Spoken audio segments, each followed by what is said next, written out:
Sounds like independence to me. Not a peep going on. Not a war going on. No, not a thing is happening more than the crickets. And no, I don't think I feel like I'm a proud American. And I don't think I have my freedoms.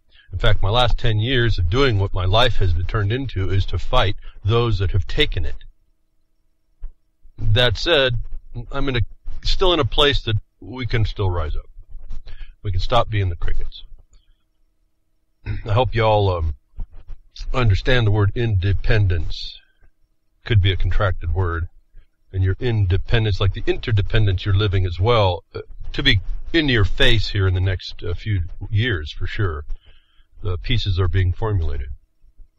And I find it interesting when I ask you to read things and you read enough, you start finding these words like independence. And there was a time, and sometimes my mind still does this to me, it confuses me.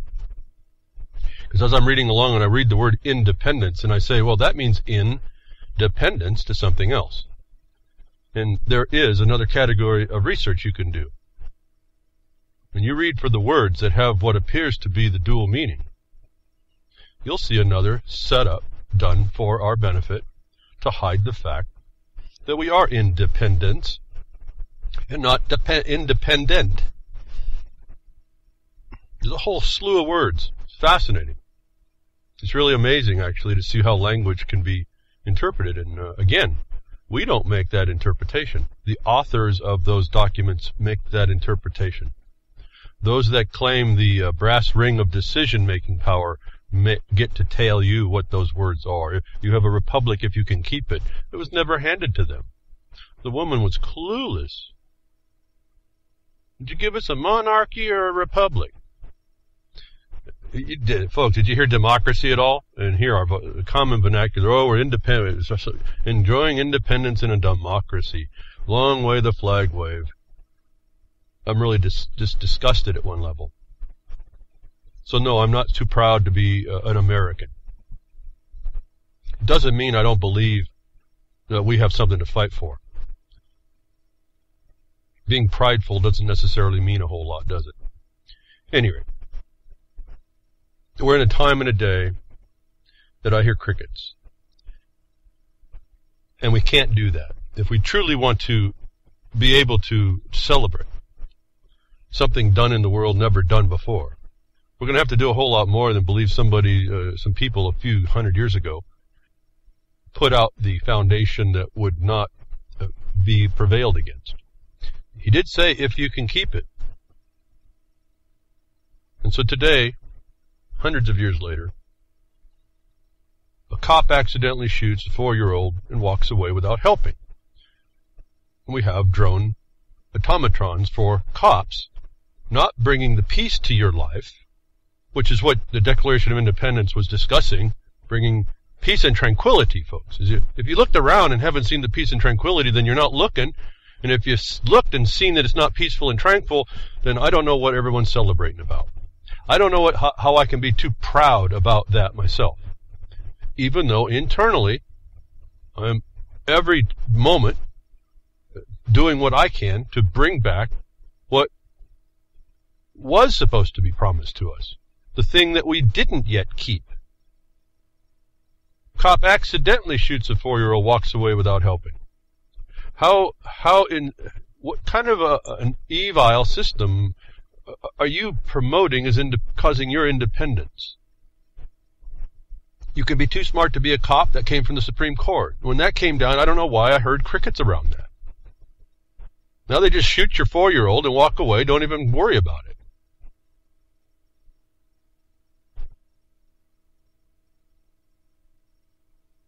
And we're all celebrating this. Moving just quickly on, just before I forget about it, almost did. The Greek vote to whether to engage the EU, or Belgium, and their financial construct, their debt construct, is apparently going down in big flames. It appears by an animation or a graphic designer designed by someone that the Greek people are sending Belgium the big Trojan finger. And what the problem is now behind that is that Cyprius, or whatever his name is, He was saying that he might want to go back and there could be a deal to be made when in fact, that is the problem. Now I want to just advance that I'm not so sure where this is going to go. I don't see their game plan, but part of the game plan was expressed to us. I would not be surprised to see this as a turmoil to bring Greece into the BRICS, that Russia, you've been hearing, and China been courting Greece, that it puts influence into the BRICS side, because what they really want is these SDRs. Whether they want to make them gold backed or not is irrelevant to you, because that gold backing will be for them, not you. There's going to be dual currencies going on, international monies that work with these corporations that are sustainable, and if you're not, you're out. And the people, which are just the plebe, which are just the human resources, they're making they're parasiting from. So I would not surprise me to see this go down, that the agreement is or is not done, but in particular bringing in the BRICS condition, so that the world antagonists come together and transform the financial structure to more balance the destruction of the West with the rising the coming of the third world, and at a lower level under a new condition. And so, this has been an interesting view. Why Greece declared? I'm in a question right now. What's the question? Greece apparently, I heard, declared the debt that they had odious. That should have ended it. And my thought was then the next thing is there's nothing to see here now. The debt was odious. It was a bunch of criminals that took advantage. Those people should have taken care of, and so the next phone call should have been to Iceland to see what the next step was. But you're seeing it's not going that way. So I suspect there's something underlying this new world transformation as all this is coming down right together. In the United States, we get cops shooting 4-year-olds and walking away like nothing's going on. No accountability there, folks. And I told you, it's easy for us to see in our example in the United States for all this independence that went on. Lincoln pretty well screwed all that up, don't you know?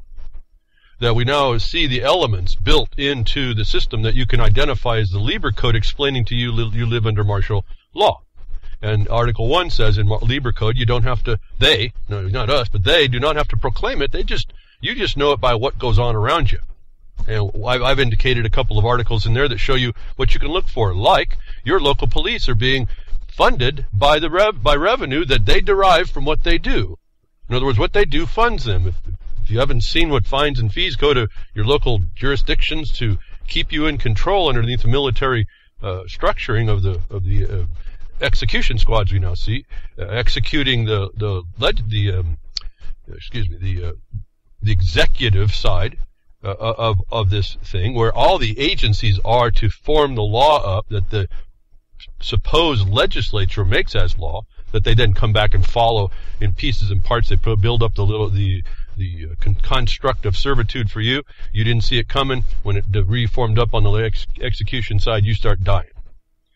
We have this laid out pretty well. We sued about it in 2013. This is now laid out in documents, and I will eventually here get to, with the Bar Association being crucial to the central core of destruction. That actually is the decisions that allow a day to come forward where a cop, a day before Independence Day, shoots a 4-year-old and walks away without helping. So these are the people that have allowed this condition, and there's no scruples in a cop to even lend aid. That should just terrify you. And so moving into this supposed independence that we have, it's not our independence for sure. It's those that rule us and dupe us and get us to consent. Those that have the independence, they have the free action. And it's replete to just, I could go on and we could all go on, I don't have to, about all the things you actually can't do. And I follow someone on Twitter, a grumpy elder, and he came out with two pieces, and I believe he wrote them. It says it's from him. And I just the titles. I think it's time for a second Independence Day. July 6th might work. He has, I won't even go through it. I'll point to these to the Blogcaster page. The sentiment is here, folks. This is something that we have to do. We have to look at real independence. My criticism of this observation is crickets, folks. He's right. I think he's absolutely right. I'm not going to argue with him on there should be a second Independence Day, but we're not there, and we fell short, and it was our duty and obligation not to. We should have never allowed the point to come when a cop can accidentally shoot a 4-year-old, anybody, and walk away. Accidents can happen, I suppose, but to walk away, to have no care, that's peaceful, folks. That's tranquility, folks. Where have we gone? And I hear the crickets. And you do too. And Grumpy Elder also wrote a Grumpy Opinion on his website. Let's see, grumpyelder.com actually. And he wrote it, and he happened to write another one right about the same time. Another article. Stop wringing your hands and get involved! !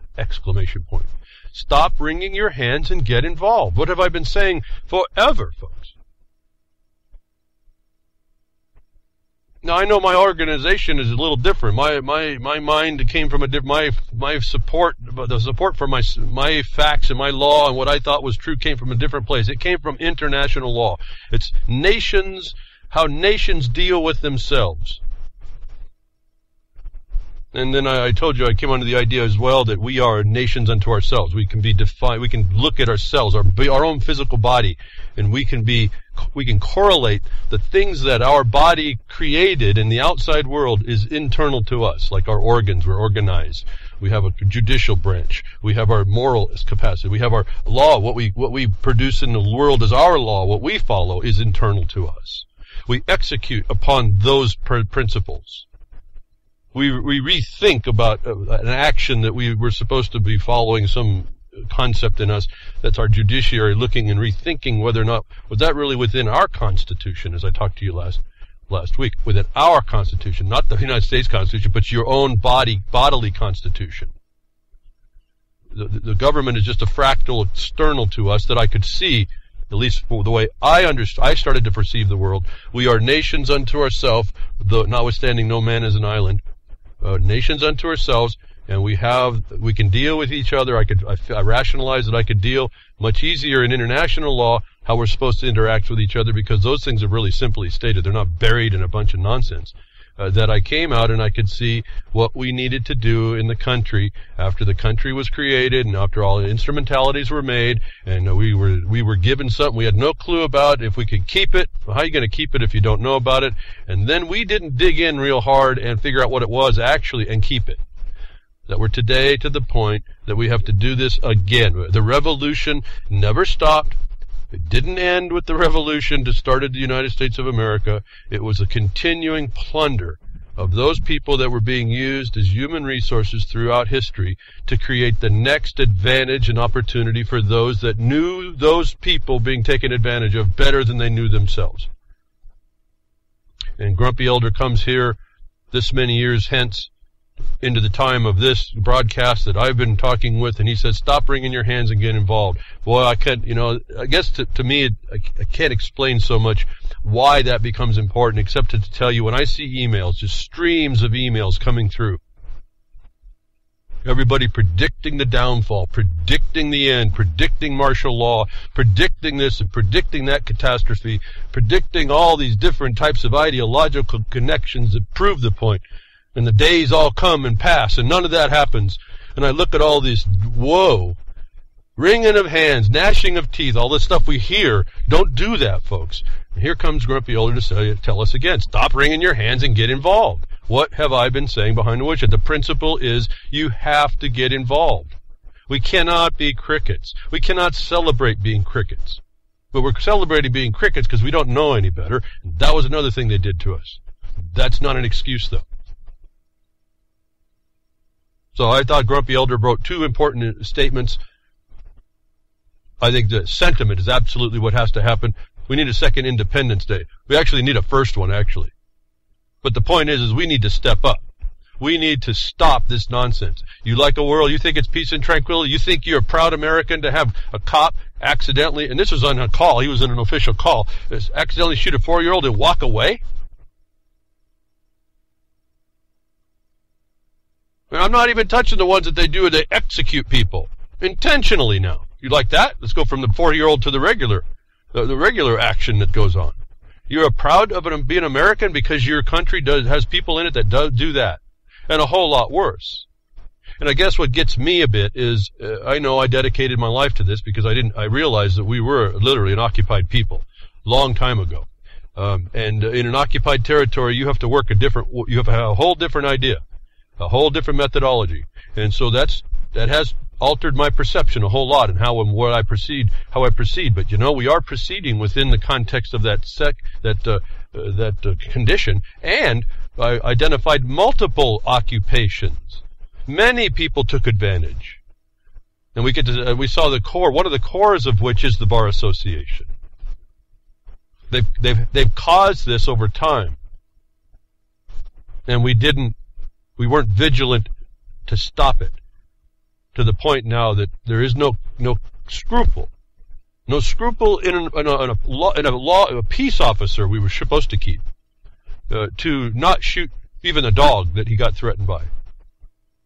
Now, I don't know if anybody of you have dogs, but I've had dogs, and they're pretty interesting. They will. My experience was that they identified bad-meaning people. And so if someone's dog is getting all riled up in somebody, it just so happens to be a cop in a uniform, and that dog is normally normal, then he's probably telling us something. In fact, one of the dogs I had a sheriff show up to my property. He drove onto the property. I said, back it off, get it back off the property. And my dog was on a run, and his limit was the end of the property, right at the property line. And the sheriff thought he was Mr. Big and Bad. Big Mr. Barrel Chest with his big bad guns. He had to walk around with his radio and his hands swinging around. And I said, get your car off the property. And just as he's starting to open the door, my dog jumps on the hood of his car. Well, he was barking and scratching at the windshield. What was interesting, it wasn't after the cop. It was after the K9 that was in the back seat. Well, it didn't take very long for that cop to finally get the idea he better get his car off my property. This is a time before, though, when they didn't just shoot dogs. Not too long ago, but long far enough ago, that he backed off my property. And then he came out. And we stood up at the property line. And we had our conversation. It was a brand new car, too. My dog just scratched the hood just terribly. But the cop didn't listen, didn't understand property rights, which I told him at the time. I didn't even know what I know now, and I told him then. That if he was going to come on the property, he needed a warrant. And that my dog was there to protect that. And then while the cop was standing with me at the line, my dog was perfectly fine sitting right next to me. But at other times, he'd let people into the yard, let them onto the porch where I had a chair, and when the bad people came in, and this was proven, he would keep those people on that chair so that when I got back, I knew who it was that he wanted me to know about. He didn't do that to anybody else that never ever gave me a problem or a question in the future of my meeting with them. So, when you have these dogs that are coming out and attacking, they are sensing something about people, and I find it very interesting. It's a lot of times it's these people, these cops, that they now have to come up and fear for their life. They don't even know it's part of the job anymore. They're given license to kill us. They're given license to destroy our lives, given license to interfere with our lives and our property. And I see a bunch of flag waving and how independent we are. It's really disappointing, if nothing else. So no, I've got to say, are you proud to be? No, I'm not really proud to be American right now. But I'm taking every opportunity, even this late, to fix what I see as a problem. And I've been asking, wherever you can, folks, just step up and find something that you can perceive is called to you to look at, to fix, and make this place back to where what it started out to try to be. That I don't know that we ever really, like I've said a long time ago, we jumped across the pond and we got our feet wet in the surf, and then we fell back into the water. We never really came on the land. We never really completed the mission, if you get that. But you also see that it wasn't intended to complete the mission.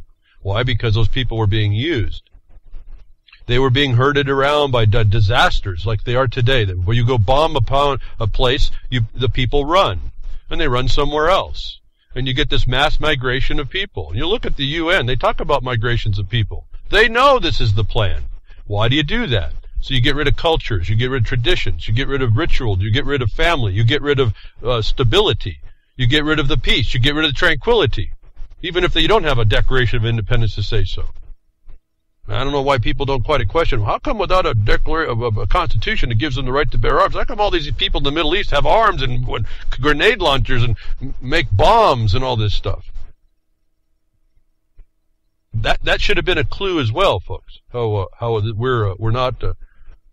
I don't know that we have the right to be proud to be Americans.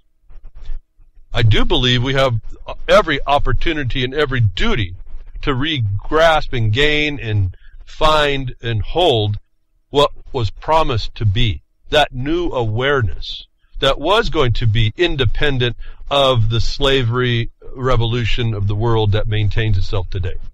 Even to the point you see Greece fighting for its people, fighting for their lives. Austerity, that's a war against the people. Is that peaceful and tranquil? No. But the United States government feeds into that.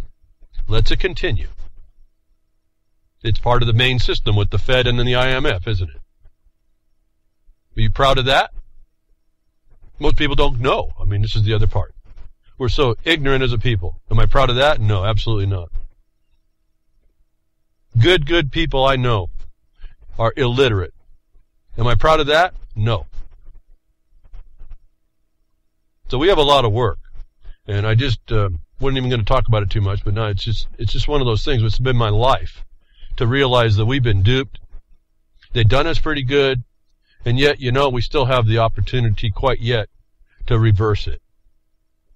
That in some way I'm kind of shocked to see that there wasn't more people willing to step up or able. That's really the sad part. We're maybe not able. And that's going to be the question. Despite our ignorance, are we going to stand up? And I'm kind of hoping for that as well. And I believe when I see, like we went to a meeting for our mining association meeting this week, this last Friday, that some people are showing up, motivated, committed, action oriented, and doing the thing that they see that they're doing in order to out this condition that we find ourselves in, that allows a cop to shoot a 4-year-old and just walk away like nothing happened, even as an accident, folks. What do you think the thought is in their mind when they've been said, well, no, you're an execution squad and we'll get and protect you to the hill? Do you think they even have a thought? And that lack of care is now moving itself over into killing little ones. We focus on the children are the good sentimental target, but that means all of us. If they're going to kill a 4-year-old, they're going to kill you, not even have a thought. No different than the thought they had to kill the dog that they thought was going to attack them. That was given the notice that this is a bad man. And dog was right again, wasn't he? Shoots a 4-year-old and walks away, even by accident. Doesn't give aid, doesn't do anything. He was a bad man, and the dog knew it. So no, I'm not real happy about these things. And it just helps to remind me of the importance, at least, of what I'm trying to do. And I hope that when you're doing it and that you're doing it, that you see these things as the imperative to stick to it. You don't have to jump over and protect this point. You just realize that what you're working toward, eventually, all of us working, all of us digging our part of the trench, digs that trench, sends the water to where we need to work it, and does the work we need to have done to make fertile the ground, the land that we have again, to grow the good things of life. That these criminals, these world-class criminals, are allowing to befall us, and we've been accepting. Little hints that there's some consciousness coming back that sees an embarrassment within the system that has allowed all this, that allows the government, the military, which you see as cops, the military execution squads, to impose this martial law on you. Article 1, Lieber Code will tell you.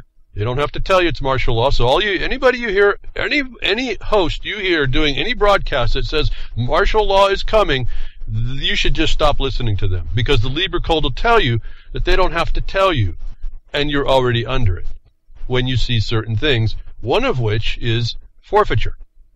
They use the forfeiture to fund the agency. That, by definition, is martial law. The deed of the occupying force is what tells you and proclaims the martial law.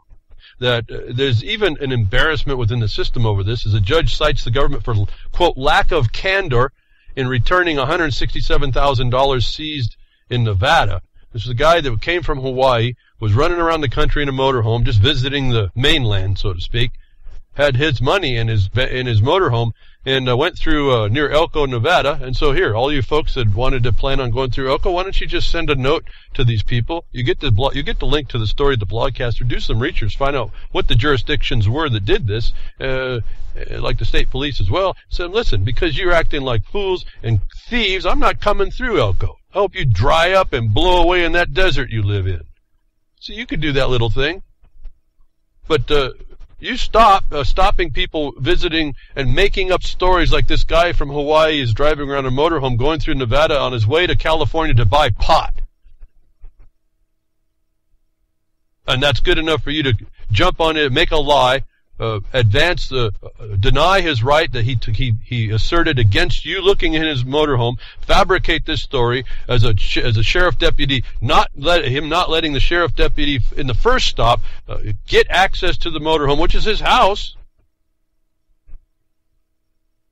And that cop fabricating a story calls ahead to the Nevada State Police to say, hey, I got this guy you need to stop, you need to get the drug dogs. This is what he's done. Set him up. And they did. That they got the drug dogs to sniff for drugs, and the dog alerted, you know that story, and they went in and investigated, found no drugs, found his money, and they stole it. That the judge said, and this was a very soft thing, but at least he said it, that he had found out that there was a lack of candor in the prosecution's evidence with the testimony of these officers when he found out there was a first stop, and which precipitated the second, which was to avoid probable cause, actually. And so, citing a lack of candor, the government in its court papers, federal judge has ordered the return of $167,000 seized from the man's motorhome during a traffic stop near Elko. I want to point out this. I've been telling you that these forfeitures are actually under admiralty law. The Constitution of the United States says admiralty is exclusive in the federal courts, and this is one of the first cases I've seen that was pretty much right on point, that this was out of the federal court, wasn't it, for a forfeiture and seizure. And so this was an admiralty jurisdiction matter, that the man is criminally charged for, I think it was a conspiracy as well, and then something else. But anyway, this is you got to look at the dynamic. This is all in commerce, and the guy was just going down the highway. Another lie. That stuff doesn't come out on these cases, but I ask you to read them so you can see them for yourself. $167,000 seized from the man's motorhome during a traffic stop near Elko. Traffic is commerce. You want to see that under federal law, 18 U.S.C. section 31, sub 10, and then look for the footnote as well, and you'll see exactly, or 31 and sub 10, and you'll see exactly that this was deemed to be a commerce-connected activity, as well as so is drugs and pot, that this judge, when found out that there was two stops, and the second one is where they got the supposed probable cause to get the seizure, found that to be a violation. When you get this, I want you to realize that means that if there was only one illicit stop by the cops, that this gentleman would have lost $167,000. If you think I'm saying that this was actually a win, well, it's a partial victory to show what you can look at about how to defend yourself. But this is the plunder. This case tells you live under martial law if you look at the Lieber Code Article 1 and 10. That there is a standard that they have to follow, and it's about embarrassment. At this point, the judge really saw the system. This was an embarrassment how they executed this one. And so, again, another one of my theories is essentially confirmed in this report, that you live in a country that the cops set you up to steal your stuff under martial law, and then I hear people celebrating independence. Again, independence, not independence, independent. You're like interdependent. You're interdependent with their martial control and execution of whatever they feel. So there is a line, even under martial law, that and this is the big problem. It makes it look like you're not underneath this hidden constraint. To me, like NDAA, it was the stripping of every little bit where they deem it to be stripped. That's the problem. This kind of a situation, this doesn't rise to the level that they're going to make it obvious that they could have turned this guy into an enemy combatant and taken it and everything else and not given him this level, but that would have caused all of us prairie dogs to say, hey, the eagle's going to get us, and just jump in the hole, and then we'd be wiser and possibly, maybe, just maybe, stop being those crickets, stop even being the prairie dogs, and come out and defend ourselves. But no, it doesn't happen. But here's the story to let you know about it all.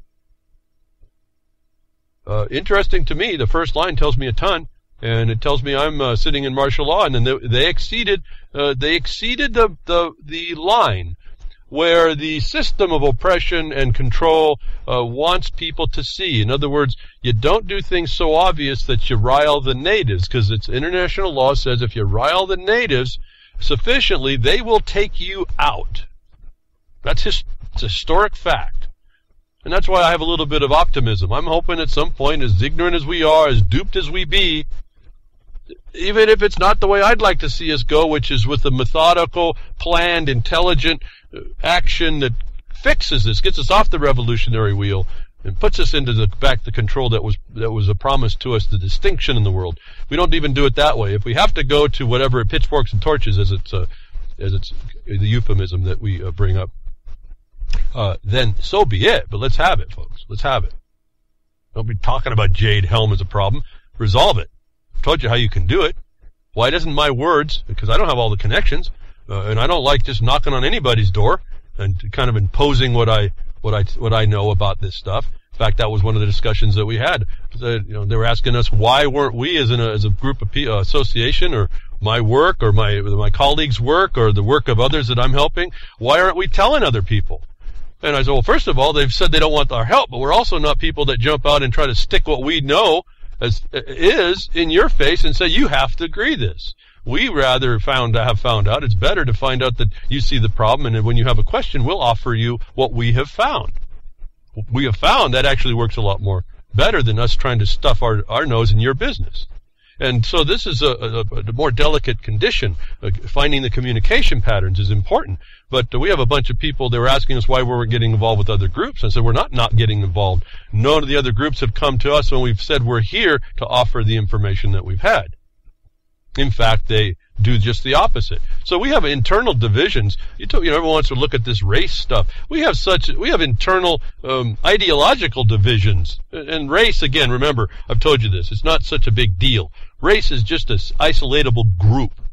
It doesn't matter what that is. And the dictionary that I found is called Doubleday.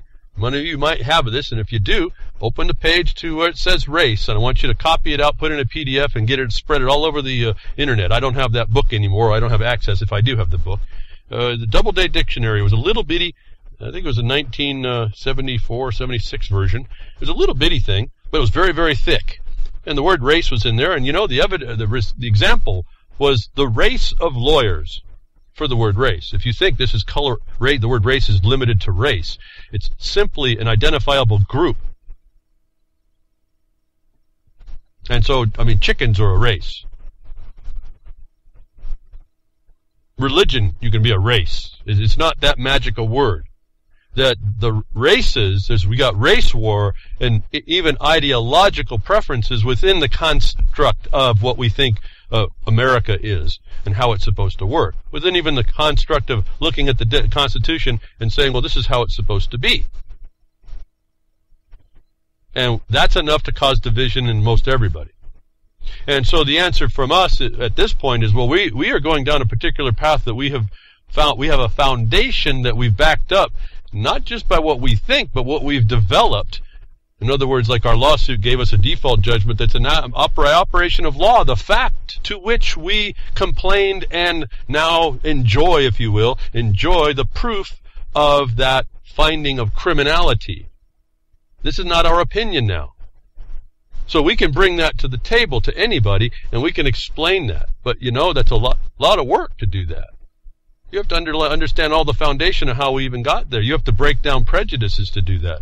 That's not so easy for people. They'd rather just say, I know what the Constitution means, and that's it. It means this. Well, it might mean that, but it has to mean that in the context that you're applying it. And this is what I was also to explain. And there's one group that wants us to talk with them a bit, and we want to work together. We want to work together with everybody because we're going to have to work together with everybody is the truth. So we want to work together as we can, but they want to stand on some Fourth or Fifth Amendment right, and I was able to offer, whether they fully understood it or not, offer to somebody how that was noble and that would be correct, but not properly applied in the condition that they were applying it to. And when I explained that condition, the actual condition underlying the point, the gentleman understood how you can stand up on a constitutional right but have it be misapplied. And this is what I was telling you about knowledge. It means nothing if you don't know how to apply it. Knowledge is not power. It's how you apply the knowledge and to properly apply the knowledge. That here's the story here that it's so embarrassing to the government now, even now a judge, and there's a lot of pressure on the West Coast, California, Nevada. These judges are being called out for the criminals they are a lot more, and that means someone's stepping up to do this and proving it, not just calling them names, but proving the illegality, proving it. I'm noticing some more judges are coming out. They start to have a conscience. And gladly so, that this judge said lack of candor. That was real soft compared to when you see the collusion and conspiracy to defraud someone of their property. That's felony theft by extortion, folks. So lack of candor doesn't quite meet the bar for me, but this federal judge cites in an admiralty condition of trafficking. When the gentleman's just going down the road. Now you want to tell me how proud you are about your nation that allows this kind of theft of people just traveling and trying to enjoy the nation, the land that they live in, that they're a part of, and they get to enjoy this plunder. That just tells me that your civil rights is working 100%, folks, isn't it? Your civil rights is the right to pay exactions and extortions of every kind, isn't it? Title 42, Section 1981. It's right there. And yet, there's a limit. And so I see these limits, and they give me a little bit of encouragement that our pressure, every one of you making pressure on the system, is enough to cause the ripple effect that I think starts to, at least slows this thing down. That one gentleman got his money back. Maybe not many others, but this one was able to. That gives you the idea and the story of how they're doing it to us and what we need to do to be prepared to stop it. And then those that live in Elko, or those of you that send letters to Elko, say you're not going through Elko because you're a bunch of thieves, and they can go ahead and dry up and blow away like the tumbleweeds that they seem to be, that you can make a force and effect on this and start shutting it down. It brings embarrassment on and notoriety to the occupier. They can't deal in the light, the bright shining light. They are the cockroach. You have to just understand that's it. And you cannot sit as crickets. You can't sit and complain. You have to physically get out and do something that shines the light on them and keep it there. And it doesn't have to be everywhere. You just find one thing that you do. High Court strikes down raisin program as unconstitutional. All these tabs, I'm trying to get through them. I'm going to want to get by. There's kind of old news in a way, but this was not so old, but it's getting older and older. I've got to get through this, but these are all indications of limitations as well. This is a property issue, but more interestingly, this case, the California raisin program, the federal raisin program that a California rancher, raisin farmer, challenged as unconstitutional, was found finally in the Supreme Court to be unconstitutional. It was actually it wasn't just about raisins, it was about every agricultural product was brought under the USDA to be conditioned for your product being shipped to a processor handler, what they call a handler, and that handler being subject to confiscation of your produce, and then taxed, and then money come back. It's being stolen by a government agency, being dealt with by a government agency, being directed by a government agency, and at no point were they talking about payment or a due process in any of this. That the Supreme Court came down and says when a government entity takes any property it is required under the Fifth Amendment to pay compensation that was provided for through due process. That raisins, in this case, and which is close to my heart, were producers. As landowners, you're a producer, not in commerce. In other words, they told the producer to give to a handler that was in commerce, or at least partly so, depending on how they constructed it. That producers, and what did not get decided in this case, the producer has private property in those raisins. They call it personal property because it's a business. But the producer has private property, personal property in those raisins, not landed property, that has equal protection under the Fifth Amendment, that was not extended by this 1937 New Deal Act. Again, another New Deal Act found to be unconstitutional. It took them 75 years. The plunder the government did against private producers and then handlers, what they defined the handlers as being people that took the raisins. The plunder that has gone on for 75 years is beyond my comprehension at this point. That it took 75 years for one man to step up and say this is unconstitutional, and luckily he had the right argument before these corrupt systems that drove it on through, finally got access to the Supreme Court to throw this law down. That I'm telling you, it's up to each one of us to do something. 75 years of plunder, government plunder, that was taken against your private property, that the report I just told you before about the confiscatory condition, this case about the raisins, and being in an administrative capacity, your driver's licenses and your driver's certifications and these other registrations all being administrative impositions. This case right here with your car being private property, if you understand UCC, for those of you that speak under UCC, it's goods, not capital, that not subject to the financial system. But your private property must be compensated for through due process before they take it. This case right here has huge, immense ramifications for those of you who've been paying attention. See, I don't know what the question was. The Fifth Amendment says property has to be compensated for. Why the government thinks they can divvy up and split hairs around what property is beyond me. That this lasted 75 years shows you the corruption in the system. That lasted 75 years shows you the impossibility of the judicial system, that it's not. That the property owner was not protected in the first instance is a theft by extortion on its face initially. That we have to learn to argue up front. This may not have gotten to that court when you do it. You start suing the guy who imposes this program as a criminal act under color of authority, stealing your private property. This case makes differentiations between statutory rights and constitutional rights, and it's an inversion. The handler, defined under statute, has constitutional protections. The producer has statutory protections for takings. They each had individual rights. They were talking, this whole case was not about personal property. The holding, though, is that personal property is protectable under the Fifth Amendment. This case was whether or not the Ninth Circuit Court of Appeals could make a decision on a takings case, where the Tucker Act says that all takings cases has to go through the Court of Claims. This was a jurisdictional discussion. A question over whether or not the Ninth Circuit could make this decision on a takings claim that was asserted by the handler that was redefined from being a producer. The Ninth Circuit says that they couldn't. The Supreme Court says, no, wait a minute here. This newer deal law that's no good actually took away the provisions of Tucker and made its own provisions. And so you are not limited by the limitation of Tucker, that you are supposed to rule underneath the guidance of this congressional legislation that said that the process for takings was handled in a certain way. Over that, the Ninth Circuit has jurisdiction on appeal to decide. So before we get into this issue about the big deal here, the holding was that even personal rights, personal property, has the rights of landed property where the Fifth Amendment is. This was actually over a decision on jurisdiction of the courts who are going to administer those decisions.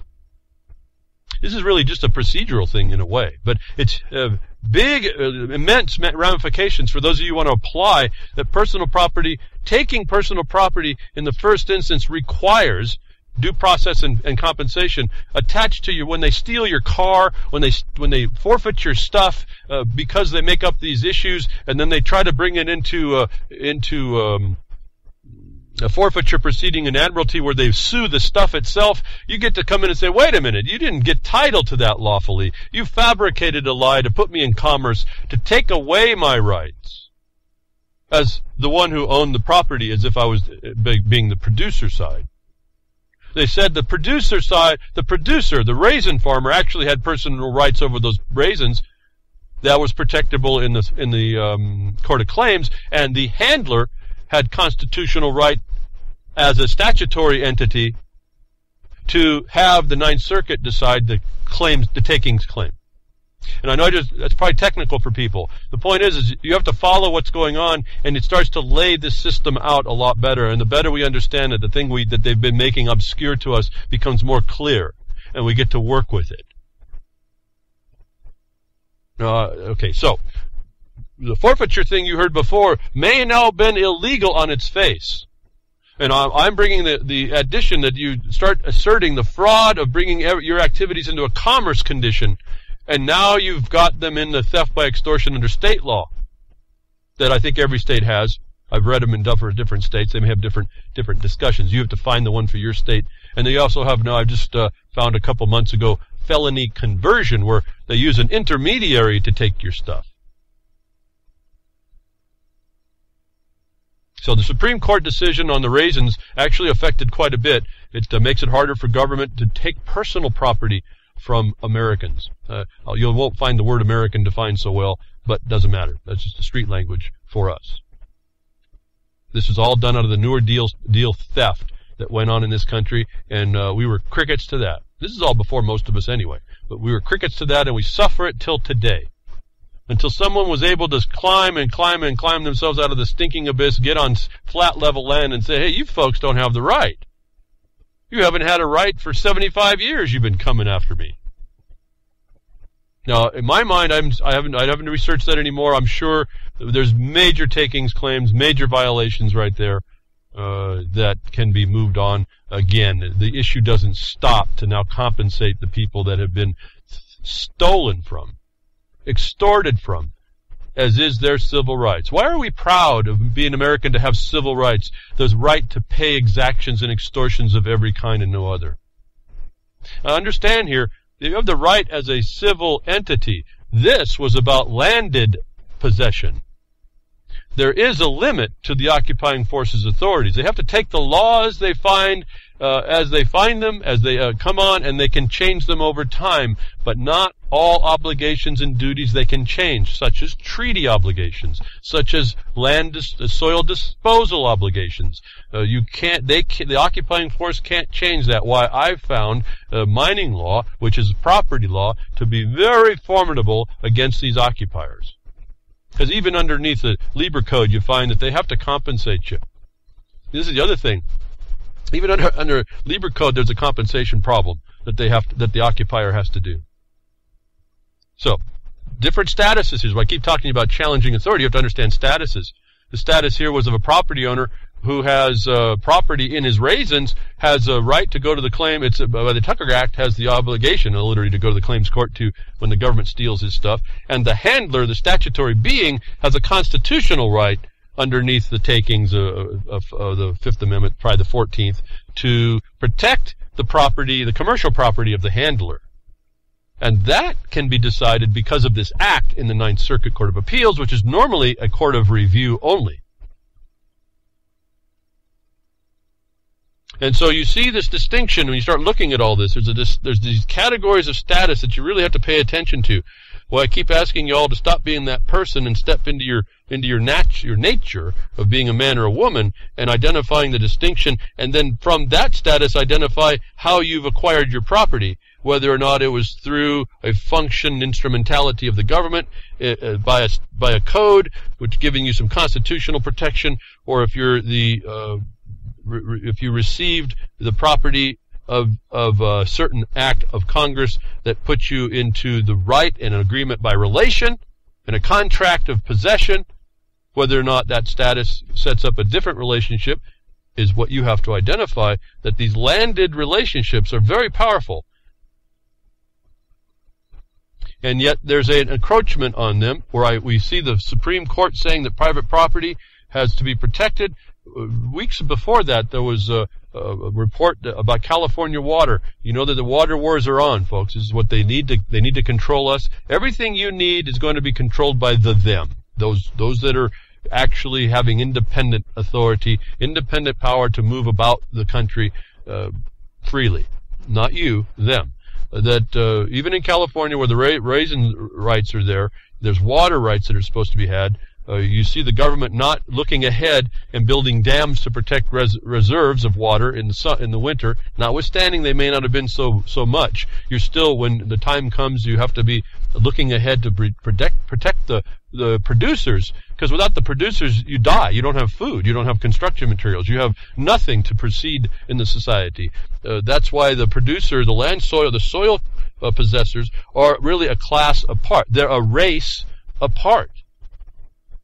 And that's why you see the pursuit of happiness and the government's obligation and the Declaration of Independence is the government's to protect that. Why? Because that's how you exist as a society. You give people property and the right to and the ability to protect it. Your system protects them in doing that, and they get to focus on what they do best. They get to farm because they're the best farmers. They're there because they're the best. And if they're not in that business very long, don't you know? Miners, they're a special crew. They're a special race. Miners, historically, are the only types of people that do that. They actually had, in another time, a higher class, a totally different class. The ruling class needed them because without the miner, they didn't get the gold and the minerals that they needed under the technology that they had. There was a separate race of people called miners. Ranchers, those that are husbandmen, they don't know how to do that. They're not in the business real long. So there's just very special and interestingly special uses of the land, specializing in very natural things that have been destroyed from the outside, so that you can't provide for yourself. That they're going right after the water. This is not new news. This is just what it is. But that they get people who have property rights, not like the guy with the raisins saying, "Hey, you don't have a right to take my raisins," by any scheme or artifice. You have these people also with water rights that don't quite know that. They don't quite know their rights. So I tell you, got to know your property. You got water rights. That's very, very powerful, very, very important. You can't be hornswoggled by some lawyer who comes underneath their commitment to Agenda 21 and sustainable development and think that that's going to be protected. That the observation here is it's gotten this bad. California moves to restrict farmers' oldest water rights. Now, as a management thing, we have senior and junior rights. It's a chronological entry for water, appropriations by time. The earliest one in has the longest use of water as the water diminishes. It's in the West. It's a little different than I think in the East. In the West, it's kind of severe in a way. If you don't have senior rights and there's no water, then you don't get water. And that's why senior early rights is very, very important. But they're going after even the most senior. In other words, even where there's water, those people are not going to get it. Even though this last Supreme Court case said, and this might be adjusted by it, that you have property rights that have to be compensated. What they do is they press on property owners to voluntarily give up their property. That the government's now imposing, and this is just terribly oppressive state California has become. Absolutely conservation oriented. It's all completely UN driven, sustainable development. We heard the climate change nonsense. You heard Jerry Brown as the governor went and already talked with the Vatican. They're in tight with this one. This is a direct connection. This is what they want. You have a bunch of ranchers down there losing their water rights. They're really not losing them. They don't understand how to protect them, and they've got a judiciary and a bar association that wants to make sure they get stolen from them. That they put all this pressure on the property owners to consent to give their stuff up. And so what they're getting, they're coercing and extorting that the people who had the right of water over every other appropriation. In other words, there's no right in the state to appropriate for its uses, not even fish, that they've agreed and are agreeing to restrictions. The government itself on the metropolitan side, on the urban side, is already issuing, for those of you who live in these cramped urban, if you're an urbanite, they come in and the governor comes in and dictates to that legal municipality, you will cut the water by 25%. And that's what he did. And then when they did that, they turned around and they went out into the land where the water had been appropriated, and they started putting pressure on the people that were there, that are the producers that need the water to grow, and they said, listen, we're going to come and take your water too, and that scared everybody to say, well, we'll give up some water then. This is the most senior users. And this is in a place, even though there's a drought, the water's not disappeared. In fact, if you look at California, you realize there's a whole lot of water that's literally wasted. And my argument would be when it got to the ocean, when fresh water got to the ocean, that water that got to the ocean was wasted. That is a violation of water appropriation law. In fact, Oregon, one of the stipulations is that you appropriate water, none of which can be wasted. Every bit of which is wasted is taken from you, and then you're penalized for the theft and the harm. That if we just applied ourselves, stop thinking that everything was such a warm summer night that we can be crickets, we would have the answers that we need to reassert what the peace and tranquility over property was to give to us in the future, that we still aren't enjoying when you hear things like this. Another issue. Now, this is again in a property issue. There was a case, Swanson versus, oh darn it, I don't remember now what it is. It's not coming to me. Salazar, excuse me. Swanson versus Salazar, over the ONC Act. The timber, like the raisins, the timber is a property. The timber was granted to be harvested by the government, the federal government. And there was a court ruling in 2013 that said, and this is what I was telling you about the fish, that the fish can't even stop this, that this Swanson versus Salazar case in 2013 said that the harvest of the timber to the companies, and which revenue, 25% of the dollars of revenue goes to the county in lieu of, because the government, the federal government, hasn't disposed the land under the contract, under the Admissions Act. The land still should have been providing taxes to the county. In lieu of those, in lieu of the disposition, they're going to give in this ONC Act in 1937, which has been found to be constitutional, and this is again land disposal and property disposal considerations. It was supposed to give to the county's revenue, which way they were supposed to pay for their basic services, which has been cut off by this conservation crowd, these eco-terrorists that are driving the water problem down south. That this decision in Swanson Salazar said that not even the spotted owl could stop the mandate by Congress of sustained yield harvesting at capacity. Which, if you think about that, that's continuous, forever, permanent yield of the products of the forest. I don't know how much more sustainable I can get, but see, sustainable is not the same word in the international sense. Sustainable is you ain't using it. And we'll have central control, and we'll tell you who can use it, is the other problem. That this decision came out and says, you can't, we're going to have to start, this court said you cannot, the BLM and the Forest Service acted illegally, you cannot not produce the maximum yield, sustainable yield at capacity, and the spotted owl doesn't mean anything here against that grant, and there was another provision. And just to point out how this works, that case went to appeal, and that case was just recently overthrown.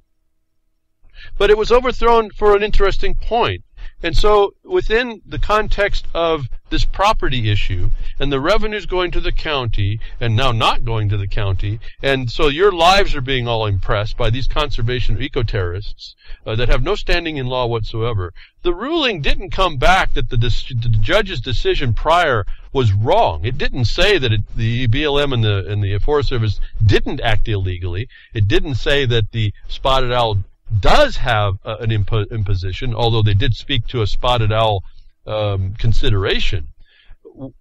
What they said was that the party bringing the suit had no standing, and so they had to overturn it. In other words, the standing issue is, did you have a stake in the matter that you could point to that was harmed? This is somewhat of a takings issue as well. And the court came back and said, those people don't. The Forest Association.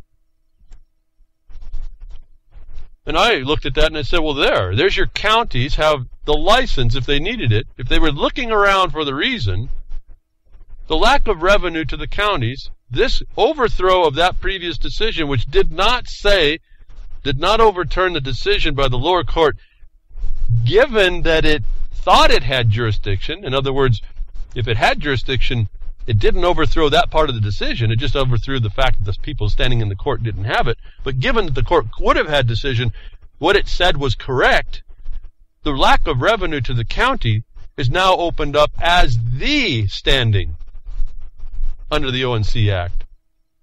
None of the arguments of which were overthrown by this case, that none of the counties that are interfered with should have hesitated to step forward and go to the claims court to demand the takings, the theft of the property, of the revenues, of in lieu of payment from the claims court as direct recipients and property holders. And we hear crickets even from our own government. Again, what you see in the Declaration of Independence, that the governments are established to maintain peace and tranquility and happiness. They aren't even protecting their own happiness, their own property. Remember, property, happiness was not happy, happy, joy, joy, happy. Not like the new sustainable crowd wants to make you believe. Happiness happened to be the pursuit of the happiness gained from the use of the property you possessed that was protected. And so even in these rulings that get tossed out, you look inside what they're actually saying. And this case was tossed out because the one who sued had no standing, didn't say the substance of the decision was overturned, and showed who should have been suing the whole time. And by that you see the counties that are affected are derelict in their duty to maintain the Declaration of Independence. How are you for that, folks? Are you feeling proud to be an American because your counties don't even step up? That you haven't been vigilant enough to come forward and say, hey, you legal advisors, where the heck have you been? Oh, wait a minute, I noticed you are one of the oppressors. You are the usurpers. You are throwing over the Republican form of representative government. You need to get out. We need to send you out on a rail and tar and feathered. We're not doing that. We're the crickets. Our government's the crickets, where they have the power and the authority and the right, the standing now when in the cases, and we are for not pushing, not going down to City Hall, if you will, not going down to county court and insisting that they do what they're supposed to do. If you want to be proud to be an American, you better start enforcing the documents that got you here. And if you aren't, what were you celebrating yesterday? I just got to say, not that we have much to celebrate, but I wasn't celebrating yesterday. I was researching. I was talking to people on how we were going to get rid of these jerks. I've told people, well, you want to have a beer? No, I don't have time for a beer. We might have a beer later. We might celebrate, maybe. Maybe we'll survive to see the fruition that we're working toward. I don't have time for beer. I don't have time for chit-chat.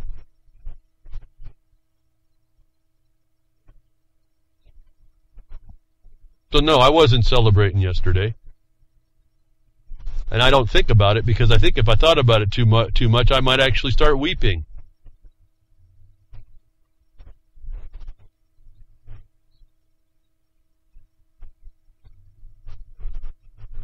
Based in this affront to production, whether it be timber production, whether it be miners, whether it be ranchers, farmers, whether it be the use of the water for productive purposes and appropriations for things and manufacture.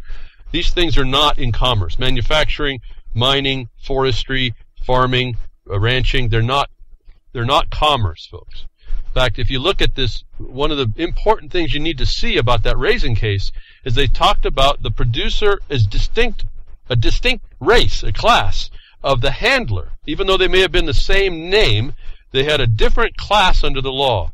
You have to see one was a producer, and the reason, and the only time they thought that they could actually impose the regulation is when they forced the producer to hand his stuff to a third party in commerce, the handler that brought it into the commerce stream. That's when the government could attach it. If you look at that, if you pay attention to that, you'll start to get a glimpse of what I focus on, that we maintain 100% of the time. That makes the discussion that I talk about so easy to see. That when you interfere with producers as a society, you're cutting your throat to spite your face, essentially. That you're interning your production and penalizing and imprisoning those that would do it. Whether it's overtly or just the fact that they can't do what they're supposed to do. In other words, there's a case down in California on miners, and they all walked in and they said, oh, we're recreational miners and this and that, and we're being interfered with by these rules of California.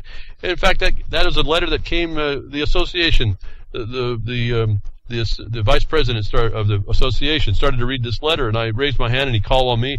He only read two sentences. He got to the second sentence. I said, I need to interrupt you here. I'd like everybody to focus on something. Can you go back and read the very first sentence? And the first sentence was, I'm a recreational miner. I said, stop. That is enough to kill your case. There's no such thing as recreational mining, and that document you're talking about is going to go as evidence before a court of law. There's no property in recreation. The grant of the minerals is not for recreation. They cannot go to the court and declare takings. That's not a private property. Oh, the feeling of going and do it might have some aesthetic value that they might give you, but it's not the property. Right there, the miner agreed that he wasn't a miner. You can't have recreational mining. It's an oxymoron. You're either a miner, you're a mineral grantee, or you're not. You're granted to go to work. Think about that, how dumb we are. We go get our mines and we're given the right to go to work. If you didn't think that there's not something great even so. The inducement was give us the land so we would just become workers. But even so, when you harm all this, when you harm a class of people, a race of people, and what they contribute, there's typically, when it's wrong, you hear this term called reparations. The institution looks at the wrong, at the inherent harm, and says we're going to try and bring that race and that class of people back up because we destroyed them and we didn't really have the right to. And as part of us caring, as part of the restitution that happens in that sort of a crime, we're going to give this reparations. Well, we offered behind the scenes, and we offered for the miners based on this default judgment that we've gotten, and the fact that they destroyed a whole industry, and they're destroying one in California, and partly because you have miners that think that they're recreational miners instead of doing it for production, and as a land holding with land rights that can't be taken without due process of law.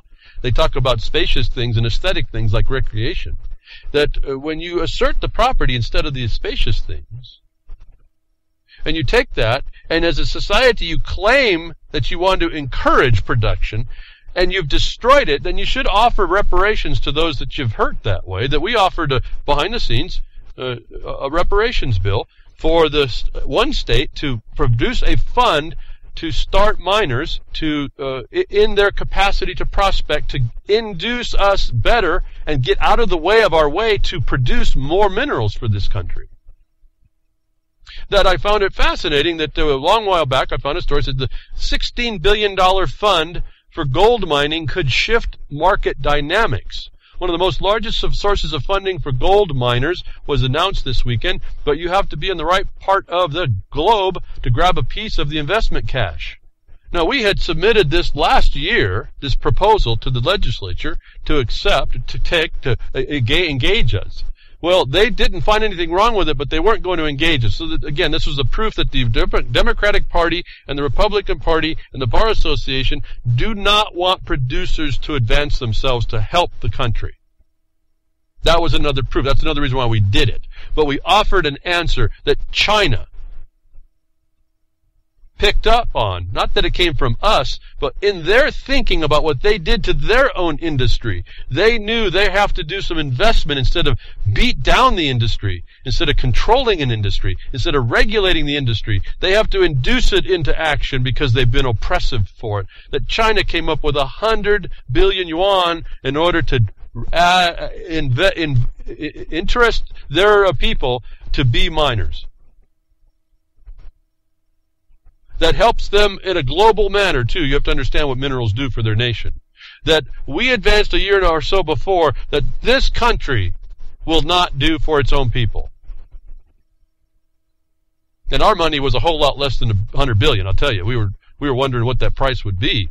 It's amazing the value of destruction that goes on with the government oppressing its people. It was almost embarrassing to see the value that it takes in order to get these things back up on their feet and running. And yet, the number that we offered didn't come back as saying, well, that's too much, we'll offer you less. See, they're not interested at all. They say they didn't need to come back and say, that much money? Oh, that's not even enough. You're being too kind. We're going to give you more. What a laugh. No, China goes and does it. You're proud to be an American now, folks, that China sees how to do this?